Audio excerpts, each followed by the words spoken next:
Okay, I think we will kick off now. Thank you everyone for joining us here today for this session on urban water resilience in Southeast Asia. This is part of the Indo-Pacific Water Day, hosted by the Water for Climate Pavilion, organized by the Australian Water Partnership in collaboration with Monash University and Alluvium.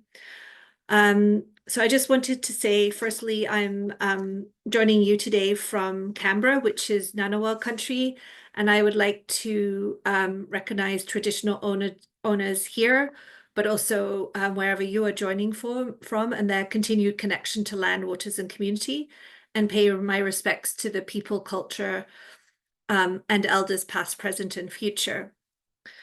So the session today is linking policy to practice, as I mentioned, on urban water resilience in Southeast Asia. So just a quick overview, as we all know, by 2050, close to 7 billion people, that's more than 2/3 of the world, are projected to live in urban areas, and this is creating an unprecedented pressure on cities and public service providers. This is especially the case across Southeast Asia and the Asia Pacific more generally. And a lack of planning can lead to the destruction of natural areas such as wetlands, forests, and riverbanks that are critical for water catchment and replenishment, reducing water-related disasters risk like flooding and droughts.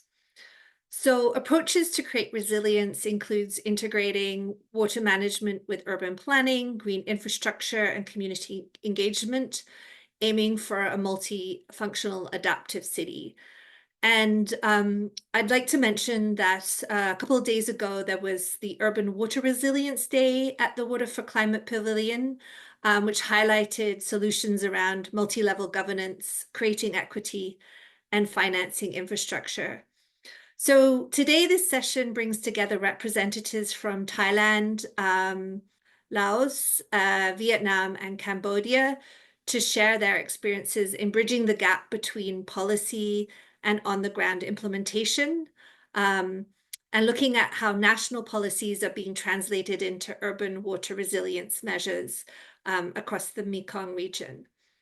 So this dialogue will provide valuable insights into strengthening urban water resilience in Southeast Asia and beyond. So before we start with the presentations, just a few housekeeping points. So if you have any questions, you can just enter the questions in the Q&A box. Our panelists can either answer the questions directly by typing in the Q&A box, or at the end, we'll have a few minutes for questions and answers. This is a recorded session, and it's also being live streamed on YouTube and the Water for Climate Pavilion website. And as I mentioned, it's part of a series of presentations in the Indo-Pacific Water and Climate Day. So I'll just move on to presenting I'll present our speakers one by one. So I'll start with our first speaker from Thailand. So our first speaker from Thailand is Ms. Rosalind Amonapittakapon. She's the Director of Climate Change Adaptation and Guideline and Capacity Development section in the Climate Change Adaptation Division at the Department of Climate Change and Environment in Thailand. And she's been developing and creating guidelines for adapting to climate change, including integrating concepts and principles, both domestic and international, such as nature-based solutions, into climate change adaptation operations. So today she's joining us from Baku very early in the morning. And maybe we could just move to her presentation, because I'll just introduce speakers one by one. So she will be speaking about Thailand's experiences and challenges in implementing urban water resilience. I will just pass the floor to Kun Rosalind.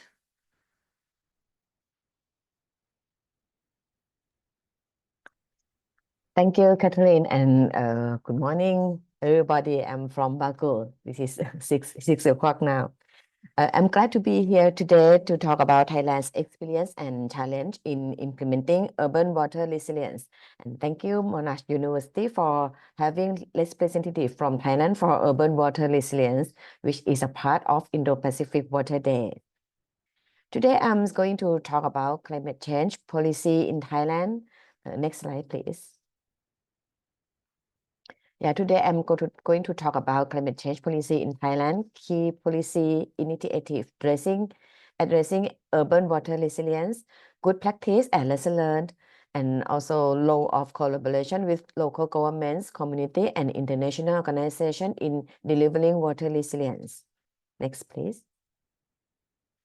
For the Thailand's greenhouse gas reduction target, Thailand announced ambitious targets to reach its carbon neutrality by 2050 and net zero greenhouse gas in 2065, as well as intending to enhance its updated NDC to 40% in 2030 upon educate international support on finance, technology, and capacity building.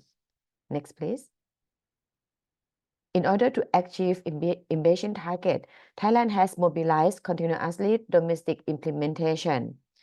We have integrated the climate change agenda into development policy, strategies, and plan across sector and at all levels.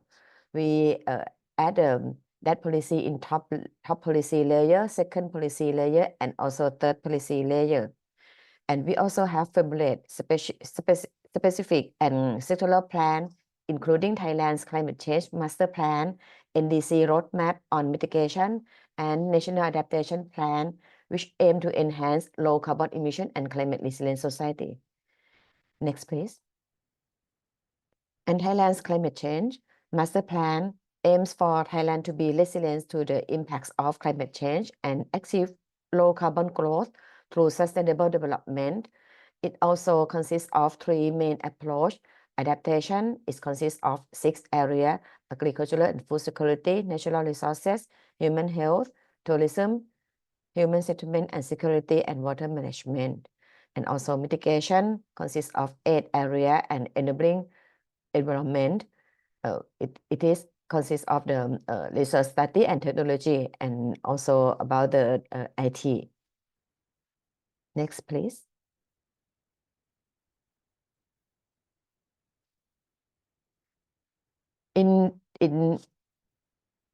For the NAP, it was developed with a consideration of the national context and circumstance, using sufficiency economy, philosophy, sustainable development pathway, and also ecosystem-based adaptation, or EBA, and nature-based solution, or NBS principle. The EBA and NBS have been identified in the NAP, not only in the principle, but also in the measure under 3 sectors: water resources management, natural resources management, and also human settlements and security. Next, please. This slide provides the introduction of one of the crucial works on adaptation. As Thailand is a highly vulnerable country, we also need to enhance our action plans toward climate resilience, with important mission to building resilience to climate change in nation developments, empowerment and awareness of development partners at all levels, and development database, research and study, knowledge and technology. Next, please. To achieve the goals were set in NAP, the Department of Climate Change and Environment has worked closely with relevant agencies to expand adaptation to climate change action across sectors. The department had collaboration with relevant agencies. We plan to sign the Memorandum of Understanding, or MOU, by next month that could help the integrate adaptation to climate change action to their routine works. Yes, so let's move to the good practice and lesson learned. Today, I will talk about 3 cases. 2 of them is project under the Resilience Urban Center and Laos program, or LUCAS, and the other is about water management. Next, please. Yeah. This is a Ornut urban forest in Bangkok. For this case, this vision for the Ornut Forest Park project in Bangkok aims to transform former landfill sites into multifunctional green space, aligning with the Bangkok Metropolitan Administration goals. The new park will combine forest and wetland ecosystem to enhance leachate management, improve water quality, mitigation urban heat, and create recreational and ecological space that incorporate environmental art. The key strategy include construct wetlands for water treatment, managing landfill leachate. And NBS benefit for this site include leachate prevention and gas management, canal water and landfill leachate treatment, additional water irrigation, urban cooling to reduce heat, inclusive, diversified urban ecology and recreation access. Next, please. Yes, this is a Makasan Zone C departure park in Bangkok. This project envisioned as urban sanctuary that seamlessly integrates modern development with nature-based solution in central in Bangkok. This includes the creation of wetland and forest park in Zone C of Makasan Zone, utilizing natural process to manage floodwater, improve water quality, and reduce urban heat. The nature-based solution aim to enhance biodiversity, provide recreation space, and support local economic activity by attractive visitors. The wetland park demonstrates financing possibly while contributing to Bangkok's climate resilience goals. Collaboration with government, community groups, and other stakeholders highlight a commitment to sustainable development for future generations. Next, please. This case is Bung Borapet, is a water management in Bung Borapet wetland area. Bung Borapet is an international wetland. It is the largest freshwater pond in Thailand that has biological diversity in plants, aquatic animals, and wildlife. Using water in Bung Borapet, it was found to be useful in fishing, drawing water for use in agriculture, aquaculture, travel, include consumer water. But because of condition of Bung Borapet, it cannot hold much water. This causes intense competition of resources. Bung Borapet is considered an example for good water resource management through the cooperation of the communities living around the pond. The pond is divided into give, hold, and forbid. We have a three give, hold, and forbid area in order to set rules for the community to use the area around Bung Borapet for sustainable livelihood. This is share use of the area, such as small-scale tourism group, earthen pond fish farming group, lotus seed collecting group, fisherman group, and also padding rice production group. Next, please. For the challenge in project implementation, we have two challenges. The first one is about working with community that has lived for a long time, such as in Makasan, is a challenging issue. Therefore, stakeholder analysis and meaningful participation must be strong considered. And the other thing is about manage in each area. It does not have a specific format. It must be applied to such area. Next, please. For the way forward, we will cooperate with all stakeholders for driving operations and seeking cooperation from other countries as follows. Communicate with our stakeholders for encouraging and increasing participation of all stakeholders. The second is about give importance to local wisdom, because solving from local will create sustainability. Maybe many local projects from the other area will have the wide impact to answer the policy, the NAP policy. For the other one, we accelerate the preparation and promotion of the Draft Climate Change Act for regulating greenhouse gas emission and also increase the ability of adaptation. The other thing is about climate finance. It should be access various source of climate finance and to develop the National Climate Change Information Center to integrate and link with relevant local agencies for provide climate policy service, and also about the monitoring and evaluation system. Monitoring climate change operation for according to the UNFCCC reporting system is very important, and it is the way we would like to forward.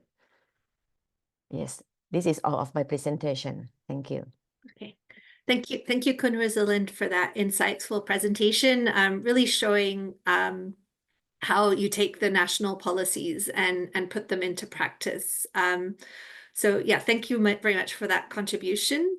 So yeah, if anyone has questions, please put them in the Q&A box. And as I mentioned, we'll have a brief discussion at the end. So we'll now move to our next speaker, who's from Vietnam, Dr. Doi Man, who's a senior official at the Department of Water Resources Management in the Ministry of Natural Resources and Environment. He has expertise in hydrology, water resources, and climate change impact, and has undertaken research on how climate change affects the hydrological cycle. And he's involved in many water resource management related projects to better understand the current status of water resources in Vietnam. So today he will be speaking about the law on water resources and regulations related to urban water resilience. So I invite Dr. Mann to take the floor. Thank you. Yeah, thank you very much.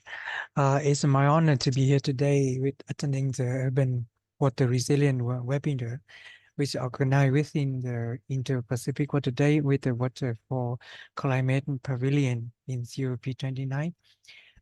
So my presentation, including the challenge in urban water resources management in Vietnam, the initiative for the urban water resilience, policies for implementing initiative urban water resilience, and the way forward. Next, please. Next, please.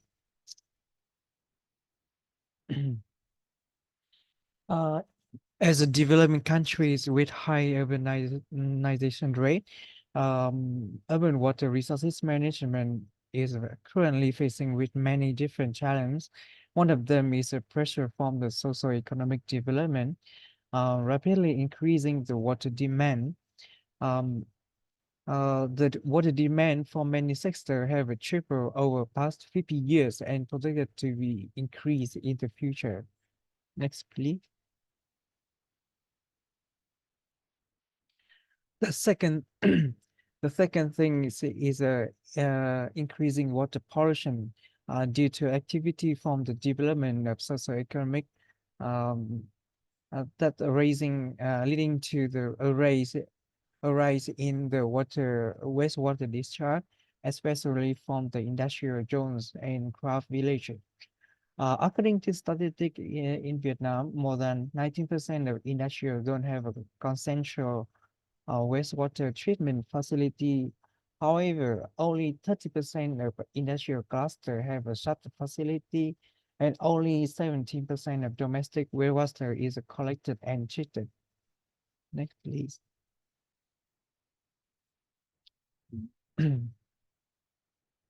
Another challenge comes from the increasing of conflict in water exploration and uses.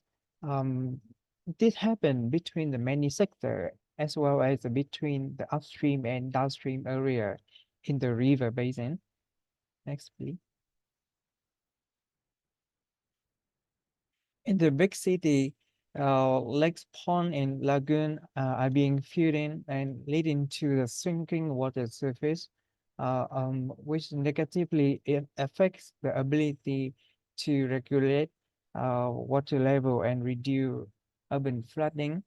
For example, in Hanoi, within the 5 years, 65% of total lake pond were filled in or destroyed, leading to the water inundation in heavy rainfall event. Next, please.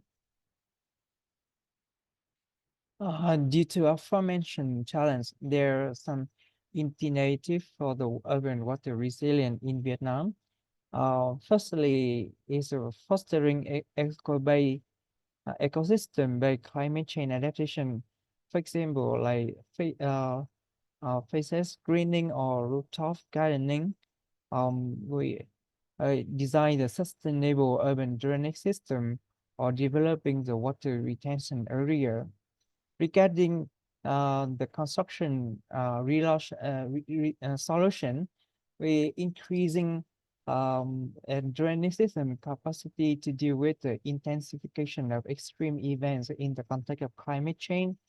We construct the sluice gate at the river estuary to prevent the effect of tidal or sea level or stormwater intrusion. Um, uh, in addition, we construct the water storage infrastructure to ensure the sufficient water supply in the dry season. Another initiative that I think is less important, like the water resources management must be implemented in the integrated manner on the reservoir basis without the division of administrative boundary. Next, please. Yes, in Vietnam government have issued a new law on water resources, as we have been taken effect from the July 2024. The supplementary regulation to ensure water security for domestic use has been added in the new law. Next, please.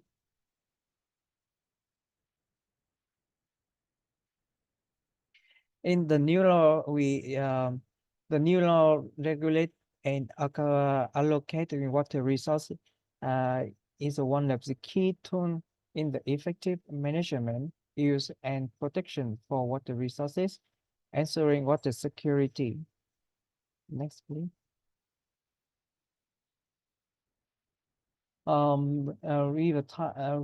Revitalizing the dead water, which have been polluted in the city, is one of the priority mentioned in the new law. Next, please. In the law, according to Article 63 in the law, regulate on the prevention and respond to drought, water security, flood, and artificial water logging. Next, please. And the law also regulates the circular water use and water reuse. It can be seen that the new law on water resources in Vietnam has a specific regulation on the water resource management, both in quality and quantity, for urban areas specifically. However, there's still work to be done in the future to improve water resources management and urban water resilience. Next, please. First of all, we should improve the water resources in management institute by enforcing the regulation, particularly in related to the discharge of wastewater, strengthening strengthening to ensure the strict compliance with the environment regulation, and get the human and enhancing human and financial capacity for implementing the policy and increasing the engagement from stakeholder. The second thing is the water management at the basin scale. We cannot separate some area from upstream, downstream. We should manage the water resources in the whole basin scale, and we should establish water government at the river basin level, and build a national water information system to support the good water management and strengthen the arrangement for transboundary planning and operation. And the last one should be give a top priority to reducing the devastating level of pollution, especially the water pollution. We should control the water pollution and apply the innovative approach, the high technology, and make sure that domestic wastewater to be collected and treated correctly and reuse and reuse. Yeah. That was my presentation. Thank you very much for attention. Thank you very much, Doi. That was really good to be able to hear about the actions that are being undertaken in Vietnam, and similar to Thailand, how the use of green infrastructure and nature-based solutions are being used to support urban water resilience. So as I mentioned before, if anyone has questions, please add them in the Q&A box, and we'll have a short discussion at the end. So our next speaker is Mr. Konkia Pan. He's the Vice Chief of Office at the Department of Green Economy in the Ministry of Environment in Cambodia. And he's an advisory board member of the National Council for Science, Technology and Innovation. And he's been actively involved in research projects in the Mekong Basin of Cambodia, looking at science and technology for sustainability. So we're really happy to have him with us today, and he's going to be talking about Cambodia's experience and challenges in urban water resilience. So I will give Mr. Pan the floor. Thank you. Thank you, Caroline, and very good morning, ladies and gentlemen. It's my great honors to be here. Before I start, I would like to thank Monash University and the Australian water partners for giving me this great opportunity to share about the Cambodian experience and challenges in implementing urban water resilience. So I will follow the guideline, the outlines here. First, I will talk about the policy response to climate change in Cambodia.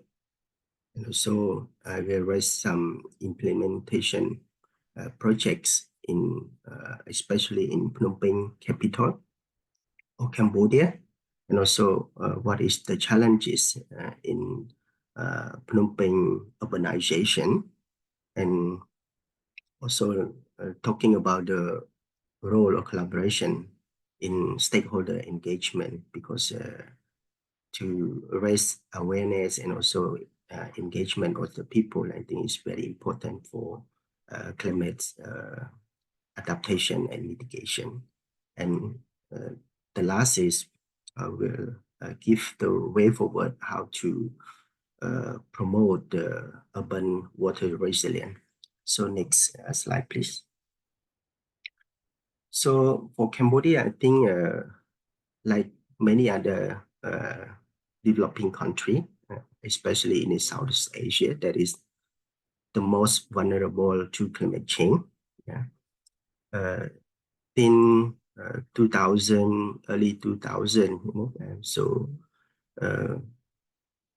we recognize that this climate is real, and especially the royal government of Cambodia have established the Cambodian climate change strategy plan in 2013, and so now just finished the, I can say, like the first phase for the climate agenda for Cambodia. So we now finalizing the second one for post 2025. Yeah. So with this policy,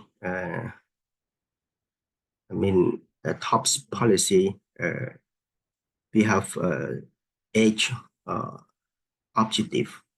I think the first one is much relevant to waters, that promote the climate resilience through improving food, water, and energy.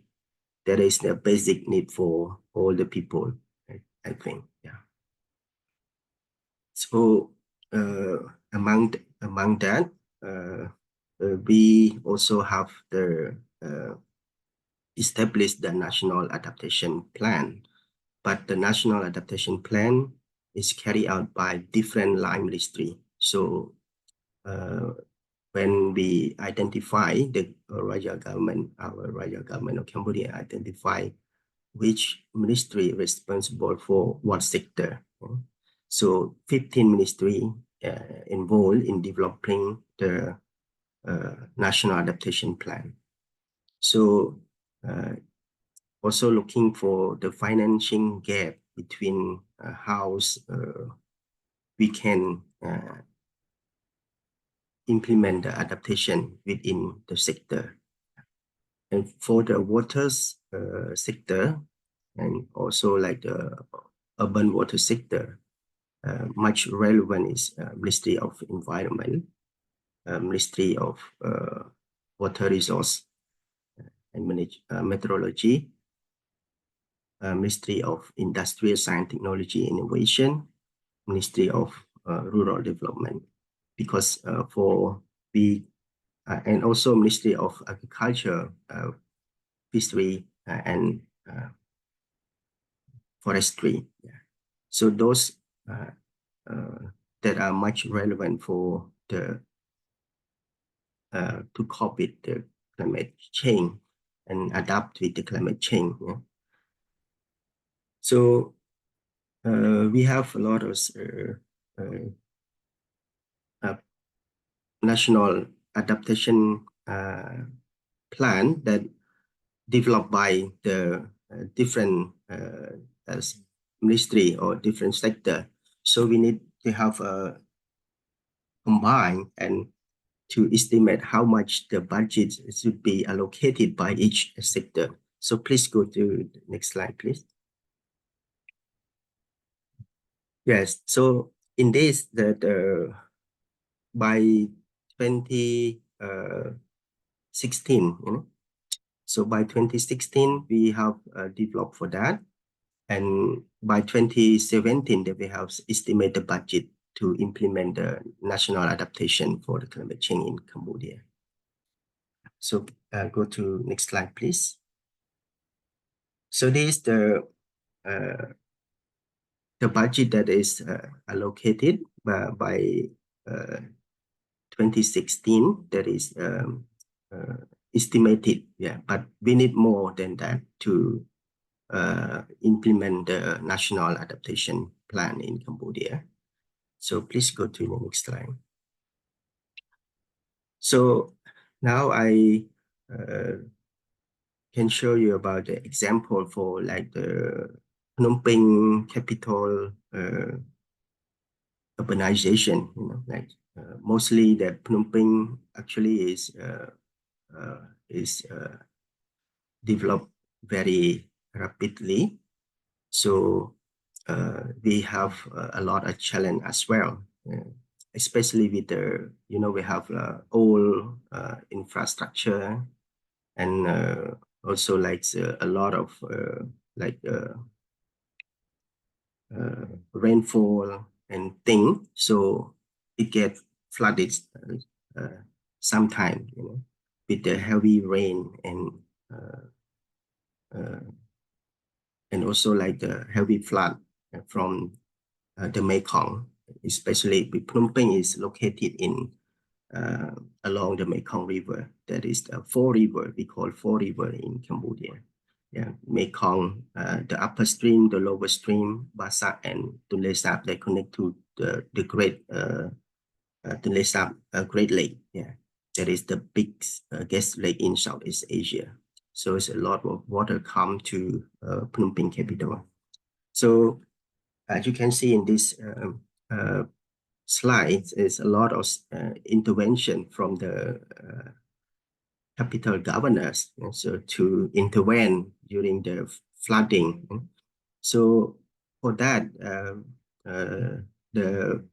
because the national adaptation is mainstream to the sub-national, not only for the sector, but also in sub-national level. For example, in Phnom Penh capital, there is responsible by the Phnom Penh capital administration. that have to implement the adaptation plan for their authority. Yeah.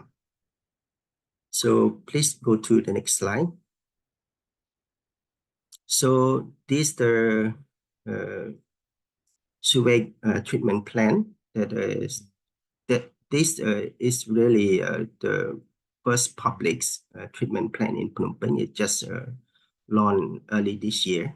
Yeah, and it can have a few more water pump station over there, to release the flooded waters. So this plan can treat wastewater and also can release pumps to release the flood from Phnom Penh city in the south.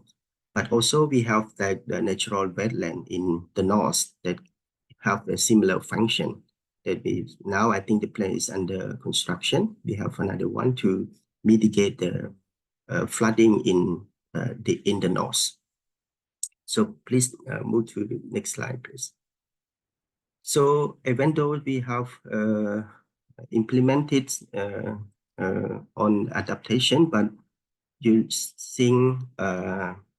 think that is still a lot of challenges. For example, like the water shortage in the drought season, like prolonged drought, especially in 2022 or 2023, we still face a lot of water shortage in the capital, especially in the Peru urban area, because it's very rapid expanding, and the connection of water supply is not sufficient.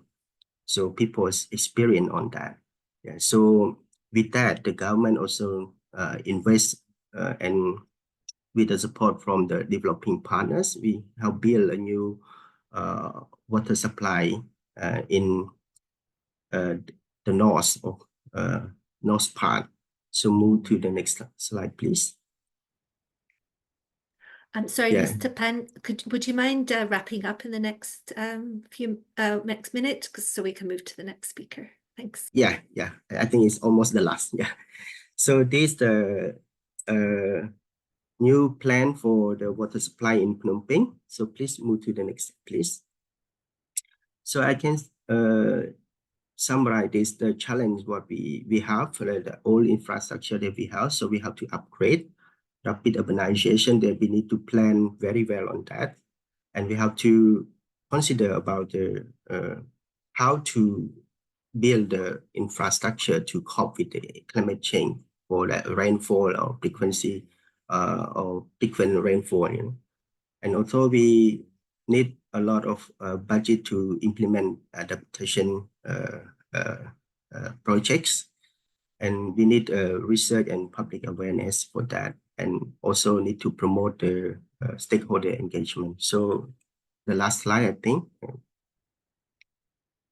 So we still have to, as I mentioned, that we mainstream the climate policy to the grassroots community, but I think we need more awareness program to promote on that. So only the local authority, but the ordinary people also have to understand, the publics have to understand about the climate change, and also continue to promote the policy science dialogues. And also we need, as I mentioned, that the government as also the developing partner need to consider about the climate finance to promote the adaptation in the region, also in the country. So that's all for my presentation. Thank you. Thank you so much, Mr. Pan. Yeah, it was really good to be able to have a better understanding of some of the policies that Cambodia is putting in place, and what actions are being taken along with the challenges and some of the future plans. So again, if there's any questions, please just put them in the Q&A box. So we'll move to our final speaker, who is also joining us from Baku. So we have Mr. Vanton Honasan. He's the Deputy Director of the Adaptation Division in the Department of Climate Change in the Ministry of Natural Resources and Environment in Laos PDR. He started working at Water Resources and Environmental Agency a few years ago.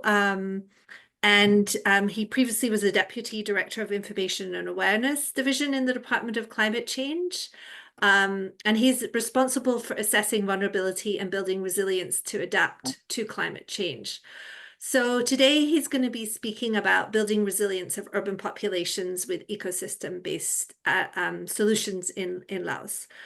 So I'll give the floor to Mr. Vanton. Thank you.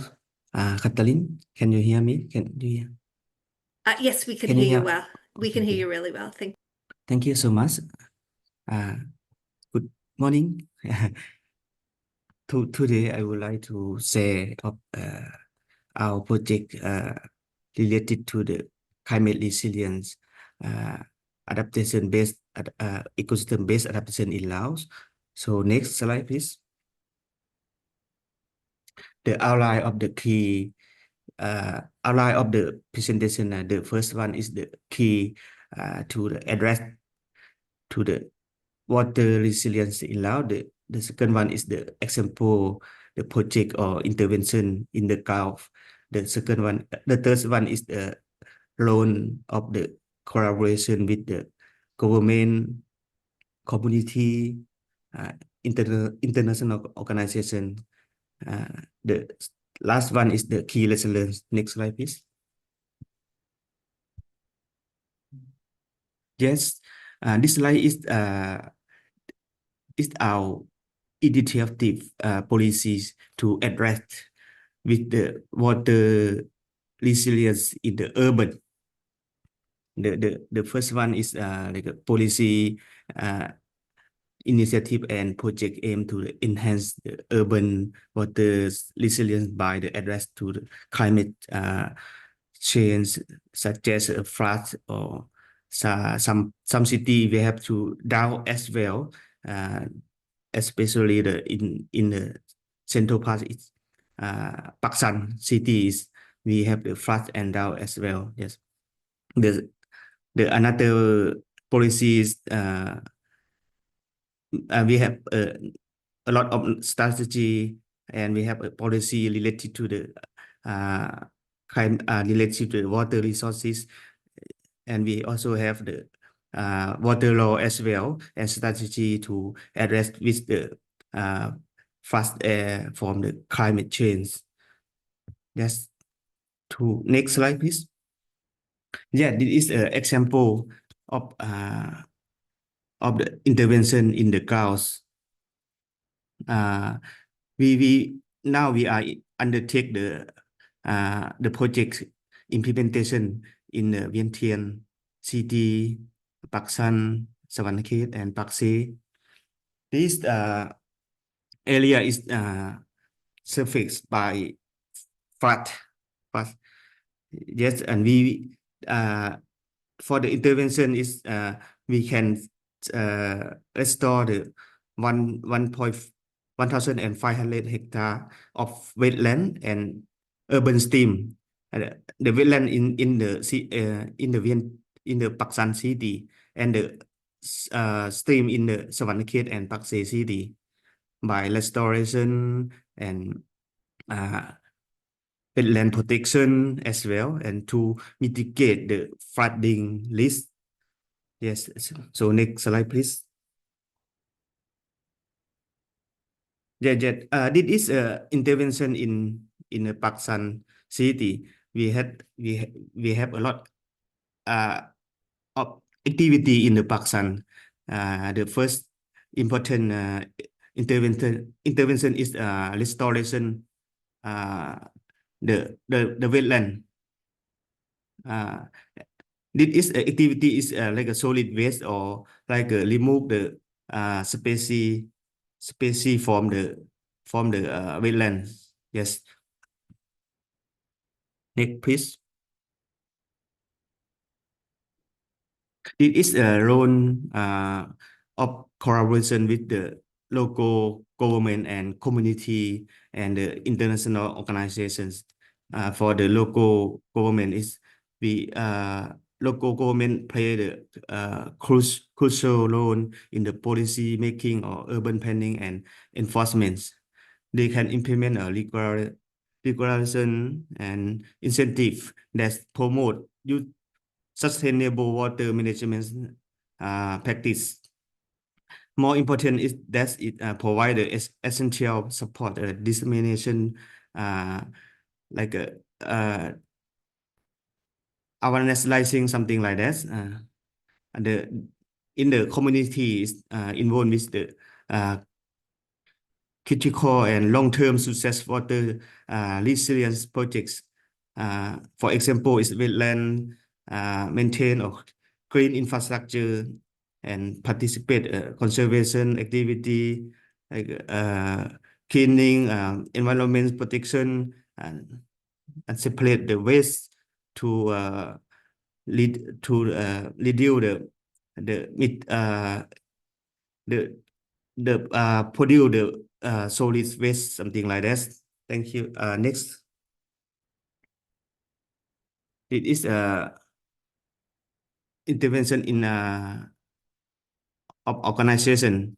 We also collaboration with the UNIF and Green Climate Fund, World Bank to provide the financial support and technical expertise and global insights. They fund the large-scale project like ecosystem-based adaptation initiative in Laos, offer the guiding like advice for the like develop the EBA guidelines. Additional, many organizations such as UN Habitats provide like a technical training, and Monash and AIT also as well help us to develop the guideline or curriculum and so far and other issue. Yes. Next slide, please. This is activity we collaboration with the National University of Laos, Faculty of Forestry and Faculty of Engineering. The status of the wetland management plans. Now we are developing the we have done only one city and we have another city we have ongoing. Yes, in Nong Pung's wetland management, we also established the community wetland management committee. Yes, and Nong Pung we also have the wetland management plans and land use planning really important for the one of activity for the under the master plan or like a wetland management plans. We also like a land use planning. We have to identify the buffer zone. Yes, as well. So next, please. This is activity related to the awareness raising. Yes, we have a lot of activity like cleaning or when we have some the event we have to organize. Yes. Next slide, please. Yes. The last slide is the key listeners, and the first one is in advanced planning through the participatory process and research. Identify the pavement material, and restoration is measure or EBA's concept. The second one is engage with local community to benefits such as landowner. Yes. The third one, building partnership with National University of Laos or other UN agencies or AIT, Monash, etc. The fourth one is addressed to the adapt capacity issue to the learning by doing and hand training or community participating in restoration or wetlands protection. Yes. And the fifth one is the ensure the propose the activity to do not cause harm to the environment and indigenous people or vulnerable people, or as per the Green Climate Fund environment and like a safeguard. So we have to consider this. The last one is like a project proposal must include the quantitative and quantitative gender, or important if we have to consider the gender 50-50 to participate our activity when we are implementing or yes. Yes, this is some our lesson learned, or the overview of the project implementing in Laos. So thank you very much for your listening. Thank you, Mr. Vanton, and thank you also for joining us very early from Baku. I think in your presentation, as in many of the others, we heard about how the role of local community and local government is important. They need to ensure that even when you have policies, when you're going to implement, it's all about ensuring that context-specific actions are put in place, and partnerships and awareness and community engagement are key. So we have about 5 minutes for questions. There have been some in the chat, which I see are being answered, but I might take the opportunity because Kun Rosalind and Mr. Vanton are at COP. I might just ask you both, how is urban water resilience being reflected at COP29? Are you seeing anything that is highlighting the importance of securing urban water resilience? Maybe Rosalind, do you want to answer first? Yeah, thank you. Thank you for the question. In COP29 now in Baku. And I think for your question, I think we can likely expect urban resilience to continue as a key theme, especially in adaptation, finance, and role of city in global climate governance. And urban resilience is expected to be a major focus in discussion. But how to make cities more sustainable and better equipped to face the impact of climate change is very important. Yes, is it for Great. me, I think. Thank you very much. So I might ask the same question to Mr. Vanton. So yeah, has there been any discussions or things that you have seen at COP29 so far that are highlighting the importance of urban water resilience? Yes, so far when I have been in Baku, but a lot of topic. Yes, we can observe some topic, but so far we have more detail for the like what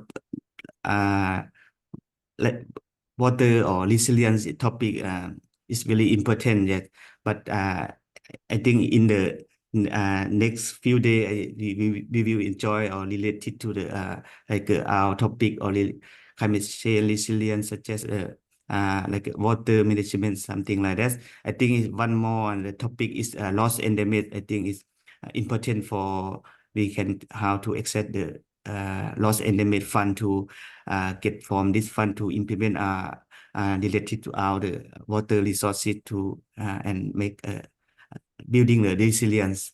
Yes, I think in the near future we will focus in this topic. Yes, thank you so much. Okay, thank you. And then a quick question for Dr. Doi. So in your presentation, so you were talking about some of the regulations that are supporting water management and how those affect urban areas. Can you just mention a little bit about, and I think you've answered this question a little bit, but how do you promote collaboration with upstream and downstream countries in the face of increasing climate impacts such as floods and droughts? Yeah, thank you for the question. As you know, Vietnam, the south of Vietnam located in the downstream area of the Mekong River. So there the Mekong River Commission that include this is the intergovernment in of 4 countries to share the same common specific interest that to do there are also some legal document to ensure the collaboration between the 4 countries. Everything should be followed the same rule. And for example, we have to share the information, all information for the water resources information like the water level, the then the water resources sorry, the information for water resources like the water use, precipitation data, the water level and discharge from the and how the upstream reservoir in the upstream area operation and the effect of upstream reservoir operation impact impacts on the downstream area, and everything should be shared among 4 countries. Yes, I think. Okay, great. Thank you. It looks like we're just out of time. So I'm just going to hand to Tarika Gulati, who's the coordinator of the next session on South Asia. She's a water resource specialist with Alluvium Consulting in India. Before I hand over to her, I would really like to thank all of the panelists from Vietnam, Cambodia, Laos, and Thailand for joining us today. It was a really productive discussion, and I look forward to continuing that into the future. So now I'll hand over to Tarika. Thanks, Catherine. Am I audible? Okay. Thank you so much, and thanks for this so much of insightful presentations. I'd just like to summarize the session with some key points as a takeaway for all of us. All the presenters highlighted about the urban water resilience, which is a city's ability to withstand water challenges like flooding and drought, while also supporting community well-being, ecological health, and economic stability. Integrated water management really supports resilience by capturing, reusing, and managing water locally. We saw a few examples in the presentation as well about the STPs. And the cities can reduce dependency on external water sources and mitigate risk from extreme weather events, which we are grappling with. It also means that we need to integrate water management across sectors such as energy, food, ecosystems, and transport. One sector really affects another. So coordinated efforts are important and will be able to create adaptable and sustainable cities that can withstand climate impacts. Achieving urban water resilience requires turning national policies into locally tailored actions that fit each city needs. So collaboration among local governments, communities, and ongoing support is really crucial for sustainable and impactful solutions. The presenters also highlighted, and with their presence in Baku, so knowledge sharing is something really important, that we look at global platforms such as this UN Climate Conference and other fora as well. This can really amplify achieving urban water resilience. Regional cooperation, scalable solutions, and international visibility attract resources and help drive progress. I think the presenters have really taken up time from early in the morning in Baku to present, and also are there sharing across knowledge, which we are really appreciated of. And yeah, so that's for this session. I hand over to AWE coordinator. I think we're now this session is going to end, and you can join our next session, which is on water communities and climate adaptation in South Asia, and the link is in the chat. So the session will now end, and if you want to join the next one, just go to that link. Thank you.